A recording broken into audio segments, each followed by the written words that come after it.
persilakan untuk kita pada hari ini untuk bangkit berdiri, kita akan memulai ibadah ini.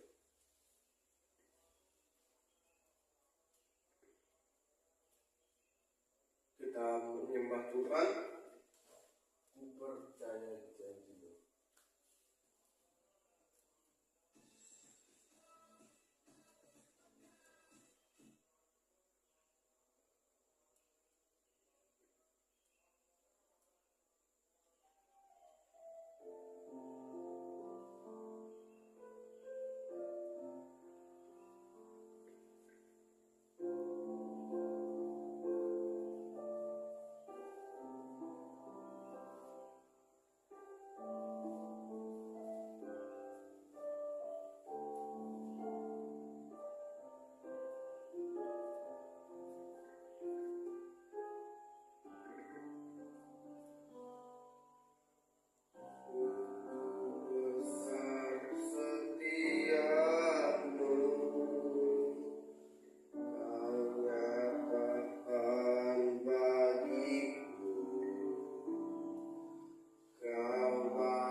Allahmu kepada kaum Israel.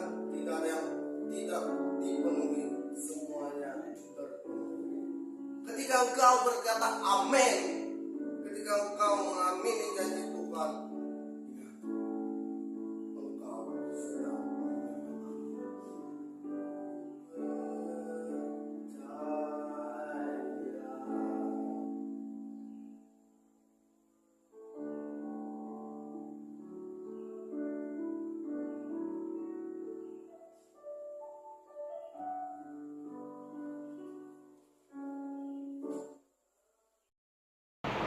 Terima kasih Bapak buat hari ini kami sama-sama mendengarkan firman Tuhan sebagai kebenaran yang memerdekakan hidup setiap kami di dalam nama Tuhan Yesus. Amin. Ya shalom saudara, hari ini saya akan bahas kebenaran firman Tuhan dari Injil Yohanes pasal yang ke-1, pasal yang pertama ayatnya yang ke-12. Injil Yohanes pasalnya yang pertama ayatnya yang ke-12 dan yang ke-13. Tetapi semua orang yang menerimanya diberinya kuasa supaya menjadi anak-anak Allah, yaitu mereka yang percaya dalam namanya. Orang-orang yang diperanakkan bukan dari darah, bukan dari daging, bukan pula secara jasmani oleh keinginan seorang laki-laki, melainkan dari Allah. Bapak Ibu Saudara, kita adalah anak-anak Bapa yang telah dibenarkan oleh penebusan Yesus Kristus. Tapi pertanyaannya, apakah kita sadar dan menemukan identitas kita dalam Kristus? Apakah kita menyadari bahwa kita adalah orang yang dikasihi Kristus?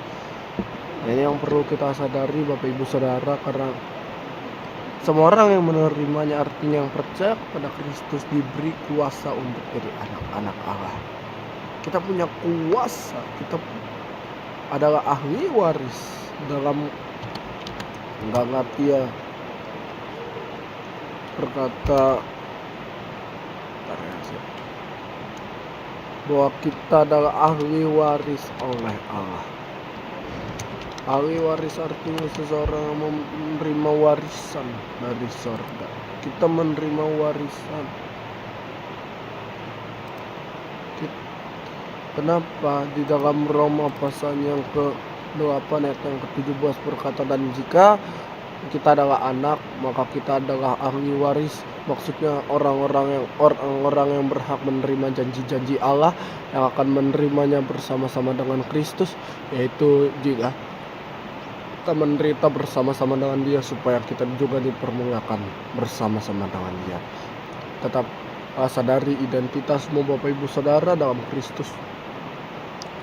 Tetap sadar bahwa kita dicintai, kita anak Bapa, kita berhak menerima janji Bapa. Kenapa?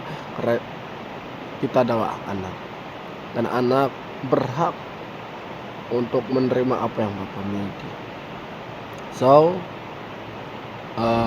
Kita sudah dibenarkan, artinya hiduplah sebagaimana identitas kita.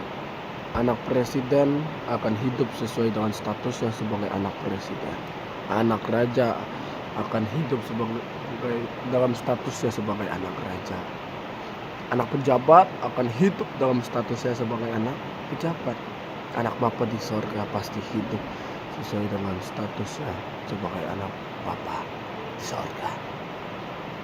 Ayo Bapak Ibu Saudara, pahami identitasmu. Iblis gencar untuk mencari orang-orang yang gak sadar statusnya. Dalam 1 Petrus pasal 5 ayat yang ke-8, sadarlah dan berjaga-jagalah, lawan musuh iblis berjalan keliling sama seperti singa yang mengaum-aum dan mencari orang yang dapat ditelannya. Yang pertama, saya mau kasih tahu bahwa iblis bukan singa, dia seperti singa.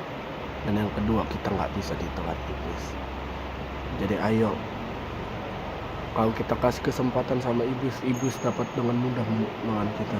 Tapi ketika kita sadar dan beriman, hidup kita tidak bisa ditelan iblis, karena hidup kita tersembunyi bersama-sama dengan Kristus. Tuhan Yesus memberkati. Terima berkat dari Allah Bapa, cinta kasih dari Tuhan Yesus Kristus, dan bahkan persekutuan dari Allah Roh Kudus menyertai kita dari sekarang dan sampai selama-lamanya. Setiap kita yang siap dengan iman, kita katakan amin. God bless you, Tuhan Yesus memberkati dan shalom.